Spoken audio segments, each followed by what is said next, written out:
Agora Oi. sim! Muito boa noite, muito bem. Será muito bem-vindo ao programa Talking Business mais uma vez. Olha, hoje dia 30 de março de 2023, aqui na maior metrópole da América do Sul, em São Paulo, Brasil. Seja muito bem-vindo, você que tem a sua empresa, quer abrir a sua empresa, quer abrir o seu negócio, você está no lugar certinho para a gente poder discutir sobre empreendedorismo mais uma vez. Carol, calor de novo na cidade de São Paulo, hein? Mais um dia quente aqui em Chuva? São Paulo. Não, chuva não vi. No meu caminho, não. De novo, não tem metrô parado hoje também. Não, também não. Graças a Deus, tudo funcionando. Então, muito bem. Olha, mais uma vez está sintonizado. Toque mesmo simples assim. Zé, obrigado. Mais uma vez aqui na missão. Wagner Bandeira do outro lado aí também. Acena aí pra gente, Wagnão. Obrigado por estar aqui com a gente mais uma vez. Olha, esse é um programa Talking Business. Obrigado, Jesus, por mais uma oportunidade de estar falando de empreendedorismo e principalmente levando conhecimento. Quantas vezes falando de conhecimento? Nossa, Baroni, já perdi as contas. Não, vamos aprender. 45. Ah, mas pelo menos duas vezes em cada programa. Olha só. Carol, hoje nós vamos falar de vendas, né? Vamos lá falar de... Mas a gente tá sozinho time de aqui? vendas. Não, Nunca estamos super convidado sozinhos. aqui. Você é uma super fera aqui na área de vendas, aqui um mentor, né, para falar de vendas, não é isso? Felipe Nascimento, uma boa noite para você. Boa noite a todos. É um prazer estar aqui nesse espaço com vocês, né? A gente debater esse tema tão importante. E eu tava pensando aqui, Baroni e Carol, nada mais importante que esse tema, já que amanhã é fechamento de mês, né? Falar sobre vendas, é verdade. Né? Olha só, eu já tô vendo um monte de gente gritando, falando, cadê? Manda outro lado, manda e-mail para cá, para lá, etc. Você tem que bater meta. Bater meta. Meta é isso mesmo? Venda é bater meta às vezes, ô Felipe? Nem sempre, viu, Baroni? Eu sei que a venda está muito ligada nesse ponto de meta, mas até que qual meta a gente está falando? Nós estamos falando de uma meta só numérica, nós estamos falando de uma meta de conquistar novos clientes, nós estamos falando de uma meta de follow-up, de satisfação, né? E até um ponto legal falar sobre isso no final de mês, porque muitas equipes, muitos vendedores, muitos líderes de vendas, muitas empresas pensam, meta é só número, e na verdade não é isso. Não é isso, Meta né? envolve tudo isso. Meta envolve todos esses pontos de relacionamento, conexão. É verdade. Boa. Olha, e inclusive falando disso, essa semana nós tivemos 2 compromissos lá na empresa remarcados por ser semana de fechamento. Mas é assim, viu, E Carol? a gente tava ali refletindo sobre isso, né?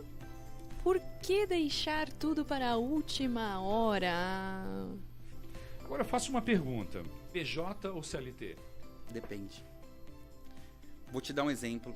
Por exemplo, na empresa que eu trabalhava, região sul de Minas, né? No segmento específico que eu trabalhava. Era uma região que tinha poucos clientes, poucas lojas de materiais elétricos e teve muito período que a gente tinha um vendedor CLT, onde ele tinha carro, onde ele tinha ticket de alimentação, ticket de gasolina, tinha um salário fixo e tinha comissão. Só que era uma região que não comportava ter um CLT. Por quê? O CLT hoje, o 90% do CLT hoje, ele tem um salário fixo e ele tem uma comissão. O PJ hoje, 90%, ele trabalha só em cima de comissão. Do variável. Do variável. Então, assim, depende muito do seu negócio. Porém, tem algumas vertentes, né? Porque, assim, o PJ você tem algumas limitações de, por exemplo, algumas reuniões, de às vezes você dá aquela puxadinha na orelha, de falar um pouco de relatório. Você tem que tomar um pouco de cuidado porque você está lidando com uma outra empresa, né? O CLT você já tem um pouco mais dessa abrangência, né? De você estar lá fazendo reuniões diárias, reuniões semanais. Então, um ponto é pensar em custo, pensar qual que é a estratégia da empresa e pensar que no território, quando eu digo território, não só o território físico, mas o território de clientes que ele está na mão, se vale a pena ter um PJ ou um CLT. Há uma tendência, a gente vê essa estatística do Sebrae e principalmente do IBGE, dizendo que é uma tendência nos próximos 20 anos não ter carteira assinada. Sim. E passa cada vez mais cada um ter a sua própria autonomia e CPJ. Isso na área de vendas está se constituindo uma realidade? Muito. Então a gente vê hoje no mercado muitas empresas aí demitindo o CLT e procurando trazer o PJ, até por isso, para essa economia de custo, né? Porque vendeu, recebeu. Não vendeu, não recebeu. Mas, é como eu disse, depende muito da estratégia da empresa, né? Porque uma pessoa PJ, por exemplo, vamos traçar uma estratégia junto com a empresa, vamos modificar um mix de produto diferente, vamos conquistar novos clientes. Então, isso para o PJ ainda é um pouco receoso, é uma barreira ainda para eles, porque eles pensam muito, Vender. Se eu não vender, eu não ganho comissão. Né? E os custos do PJ é dele. Ele precisa ter o combustível. Na maioria das vezes ele tem o próprio... maioria das vezes não, 99%. Ele tem o próprio carro dele, né?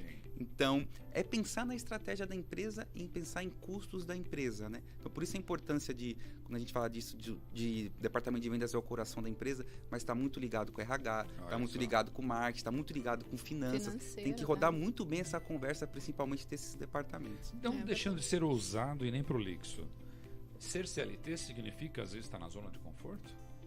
Para a área de vendas, eu estou dizendo. Não. Não significa necessariamente. Não. Por isso a importância de ter essa motivação, né? Então, a importância do líder entender, cara, o que motiva meu vendedor? Grana, comissão. Então, identificar isso. Tem alguns vendedores, Barões, que eu já tive a oportunidade de trabalhar junto, que o que motivava esses vendedores era um feedback. Era um cliente falar assim, ó... Olha aí, Carol. Sim.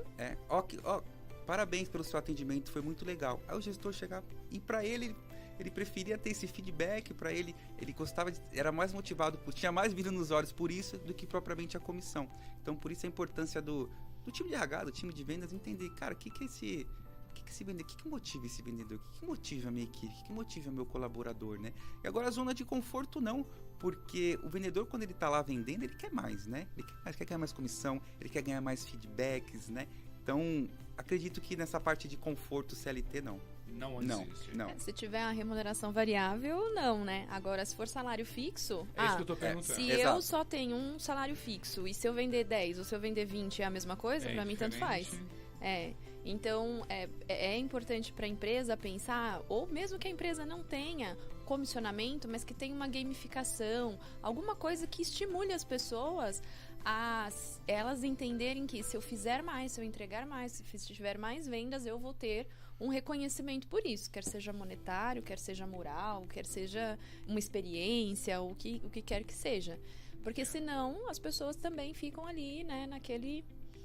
sem muito esforço. Se eu vender um, tá bom. Se eu vender 2, tá bom também. Eu mesmo, Barão, quando vendia muito efetivo, aí há 8, 9 anos atrás, né? Eu preferia, por exemplo, tinha uma campanha dentro da empresa e nessa campanha você tinha a opção de ter a comissão no valor, ou você tinha a comissão de ir pro jantar, de você pular de paraquedas, de você fazer uma viagem. E isso, pra mim, era muito mais motivador do que propriamente a comissão em dinheiro. Então, assim, tem esses fatores. Na gestão de pessoas... Isso é muito mais válido muito mais comum do que o próprio dinheiro. Sim. E tem se tornado uma prática cada vez maior nas empresas. A gamificação, né, exatamente nesse termo, ela tem se tornado cada vez mais comum, principalmente nessas áreas que trabalham sobre metas constantes, né, de desempenho mesmo e de resultados. Então, na área de vendas, e existe muito nesse sentido que o Felipe falou.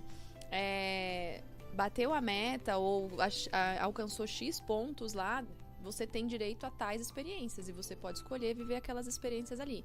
Uma viagem, um jantar, enfim, pular de paraquedas. Enfim, tem várias empresas que já adotam, né? Já tem um tempo, já estão adotando isso. Entendi. E é bem recebido pelos colaboradores, né? Aliás, porque isso é o que você falou outra vez no outro programa sobre pertencimento.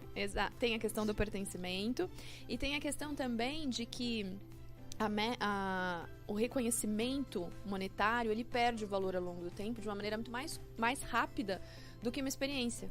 Porque o dinheiro, a pessoa acaba absorvendo aquele dinheiro. Então, ela começa a gastar mais, aquele dinheiro daqui a pouco já virou o orçamento mensal dela. Então, não é mais um plus. Agora, a experiência é algo que ela vai viver, que talvez ela não teria como investir aquele valor ali naquele momento. Ela vai viver e ela vai ter uma memória daquilo. Uma memória positiva, com sentimentos envolvidos. Então, toda vez que ela lembrar daquele momento, ela vai reviver tudo aquilo. Então, isso para a pessoa desperta totalmente esse sentimento de pertencimento e traz memórias positivas aí relacionadas ao trabalho. Então... Olha, vou contar mais uma história também. Ontem eu almocei com um diretor de uma empresa, de uma multinacional também, e ele falou, olha... No ano de 1992, eu senti que não estava bem nessa empresa. Eu vendia, trabalhava na área de vendas, era o diretor de vendas, mas não estava bem. Sentia que tinha que ser desafiado. Não me sentia dentro, vamos dizer assim, do momento certo, na hora certa dentro dessa empresa. Faltava alguma coisa. Coloquei meu currículo no mercado, fiz a entrevista e fui para o sul do país. E de lá assumiu um cargo praticamente de direção geral, ou seja, nacional, daquela nova empresa que ele foi trabalhar. Não é bem um concorrente, mas muito próximo diante disso. Falou, Baroni, 2 meses depois, bateu um sentimento no coração. Que falta que eu sentia da empresa anterior, porque havia algumas coisas que nessa empresa não existe. Por exemplo, a questão do café, a questão do bate-papo, a questão da troca de informações, a questão do feedback que você falou, Felipe. Sim. A questão de dizer assim, parabéns, tá aqui mais um pequeno prêmio pequeno para você assistir um jogo de futebol. Isso se perdeu, mas eu passei mais 3 anos e voltou para a mesma empresa que ele saiu. Então, eu acho que isso confirma mais uma vez que uma empresa que nós achamos que não somos felizes, quando na verdade nós somos mais do que felizes, porque tem essa questão do pertencimento. Sim. Ela te coloca diante de tudo isso. Então, acho que uma dica grande para o ouvinte é justamente essa. Você que está nos ouvindo agora e tem a sua empresa, coloca bem o que o Felipe está falando e a Carol também, no sentido de fazer o teu vendedor, o teu colaborador, ele está pertencido a tudo isso aqui, não necessariamente a comissão. A comissão é importante, não? Sim. E ela deve existir. Mas muito mais que isso, fale algumas dicas que você pode dar para um vendedor. Claro, não vai ser The Oscar goes to...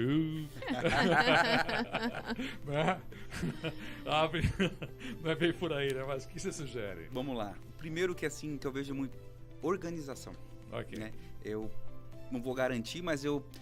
Num pensamento assim de 10 vendedores que eu conheci ao longo da minha vida, de 10 eu posso quase garantir, Baroni e Carol, que desses 10 vendedores, só apenas 2 vendedores são organizados. Como assim? Chega na sexta-feira e na outra semana, 8 vendedores não sabem para onde vão visitar, não sabem para quais clientes ligar, não sabem qual dia fazer follow-up, não sabem qual dia prospectar novos clientes. Então assim, ter uma agenda para um vendedor, seja ele interno ou externo, é de suma importância. É de suma importância para que ele tenha uma semana organizada, uma semana leve, né? Um outro ponto, as 2 primeiras semanas do mês é muito importante para você. Não adianta você chegar hoje dia 30, dia 31, que você não vai bater sua meta. Passou 10 dias do mês, 1/3 do mês. Cara, que já tá com 33% da meta batida, não tô. O que eu fiz de errado? O que eu posso fazer de diferente? E outra dica que eu dou, cuide da carteira que tá com você. Às vezes o vendedor fica muito naquela... Preciso de novo cliente, preciso captar novo lead, e eu preciso ligar. Dá uma olhadinha para a carteira que está com você. Às vezes você está perdendo tantas oportunidades dos clientes que estão na sua mão e você está preocupado em ligar, visitar, enfim. Então essas são as dicas aí que eu dou para organização. Olha para a carteira que está dentro de casa, né, eu costumo falar. Organização é muito importante, Baroni. Talvez o resultado está lá na tua frente. Está na sua frente. E você nem tomou nota desse tipo de coisa. Está na sua frente. E a organização nos ajuda a ser mais produtivos, né? Exato. Porque se o vendedor sai de casa, ele vai para um cliente na Zona Leste, outro na Zona Sul, outro na Zona Oeste, sendo que ele tem 3, ele pode passar o dia na Zona Leste e fazer todos os clientes ali, ele vai ser muito mais produtivo e vai conseguir visitar, né, estar ali presente em mais clientes do que se ele ficar rodando a cidade inteira, né? Então, a organização é essencial mesmo para ter essa produtividade maior. E o que você falou com relação a trabalhar a carteira, né, a manter a olhar para os clientes que já tem, é aquilo que a gente comentou um pouco antes, né? Os clientes, trazer novos clientes dá muito mais trabalho, exige muito mais esforço do que você manter os clientes que já são ativos. Muito bem. E eu acho que além disso, pedir indicações para o seu cliente. Perfeito. Porque se ele está satisfeito com você, por que ele não vai indicar para as pessoas que ele conhece, para outros empresários ou para outras pessoas, algo que está sendo muito positivo para ele? Perfeito. E, pegando esse ponto, tem uma ferramenta que eu gosto muito, é um pensamento que eu tenho. Saiba o território que você está pisando. Sim. Como assim? Por que eu estou entrando em contato com esse cliente? Por que eu estou ligando para esse cliente? Qual que é o motivo que eu estou ligando para esse cliente? É para vender? É para me fazer se relacionar com ele? É para pedir uma indicação? É um cliente estratégico? Cara, quem que são os concorrentes do meu cliente? Quem são os concorrentes do meu cliente? Quem são meus concorrentes que podem estar dentro desse meu cliente? Então, fazer essas reflexões antes de só tô indo lá visitar o cliente, só tô indo ligar. Não, faz um checklist lá. quem que é o nome do comprador, quem que é os concorrentes desse cliente, quem que pode estar lá dos meus concorrentes, entender o porquê, o motivo que eu estou entrando em contato com esse cliente. Muitos vendedores, vou ligar, tô com a carteira aqui, vou ligar para 50 hoje, pega o telefone, liga e às vezes nem sabe qual que é a necessidade do cliente, sabe? Então, assim, eu gosto de dizer, sabe o território que você está pisando, isso é muito importante. É verdade. Excelente. Essa questão que você trouxe, né, de qualificar ali também, né? Porque às vezes o vendedor chega na última semana do mês, ele quer bater a meta, ele sai vendendo o que ele tem para qualquer pessoa que aparece, exatamente. E para fazer uma venda a qualquer custo, de qualquer jeito, preciso bater minha meta. O foco tá tão grande em bater a meta que ele não pensa na qualidade daquilo que está sendo feito. E se aquela pessoa é a pessoa que vai querer consumir o que você tem para oferecer, você quer seja um produto ou um serviço.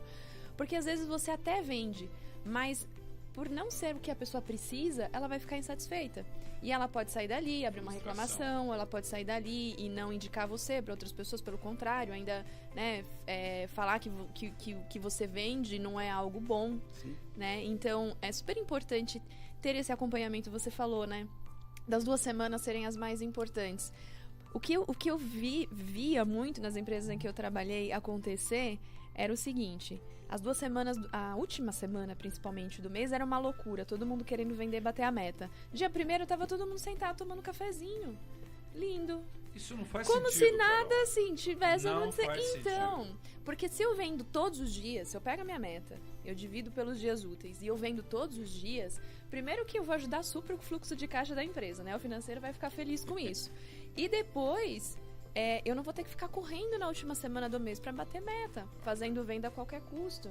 Isso é um mês leve, né? Exatamente. Acho que o ponto é um mês leve. Lembrando que as 2 primeiras é onde realmente os negócios acontecem. O final é para você cavar para o mês seguinte. E comprador adora, viu, Barone e Carol? Se o vendedor ligar amanhã, o comprador adora, porque o comprador ele adora. Vou sugar ele, vou pedir desconto, vou a melhor pessoa de pagamento. Exato. O comprador adora esse tipo de vendedor que deixa tudo no final do mês. Por isso que eles ligam sempre no final. Exato.